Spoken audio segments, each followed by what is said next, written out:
दरम्यान राष्ट्रीय स्वयंसेवक संघाच्या या भूमिकेवरती विरोधी पक्षातील आमदारांनी प्रतिक्रिया दिली आहे। ठाकरेंच्या शिवसेनेचे आमदार आदित्य ठाकरे, शरद पवारांच्या राष्ट्रवादीचे आमदार जितेंद्र आव्हाड आणि काँग्रेसचे नाना पटोले यांनी नेमकं काय म्हटलंय पाहूया। विषय एक भलतीकडे चाललेला आहे। देशामध्ये जी परिस्थिती आहे, बेरोजगारीची असेल, महागाईची असेल, सेन्सेक्स पडतोय, पण ह्याच्यावर भाजपचं असेल किंवा ह्या काही त्यांच्या अंगीकृत संघटना असतील, त्यांचं एवढंच मस्त असतं की आज हे खोदूया ते खोदूया, पण पुढच्या विषयावर कोणी विचार करत नाहीये। आणि म्हणून संघाने पण जे सांगितलेलं आहे, संघाचं भाजप तरी ऐकतंय का हा प्रश्न आहे। आज जर काही खरंच ती कबर खोदून काढायची असेल तर प्रधानमंत्र्यांच्या एका फोन कॉलवर होऊ शकतं, पण हे सगळं केल्यानंतर किंवा करण्याच्या वेळी माझा आग्रह असेल की भाजपचे जे मंत्री आहेत, भाजपचे जे नेते आहेत, त्यांच्या मुलामुलींना बोलून घ्या, जे परदेशी शिकतात किंवा व्यवसाय करतात त्यांच्या मुलामुलींना बोलून घ्या आणि ह्या आंदोलनात सर्वात पुढे ठेवा।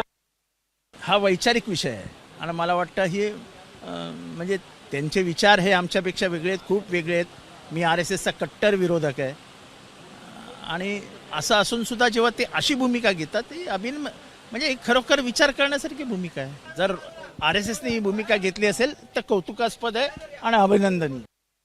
घटना झालेली आहे, इतक्या दिवसाचे त्यांचे मंत्री, कारण की RSSनी आणलेलं सरकार आहे ते त्यांनीच सांगितलेलं होतं।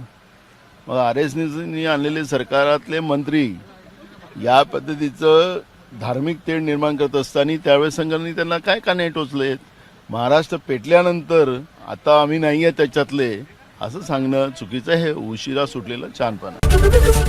ABP माझा, उघडा डोळे बघा नीट।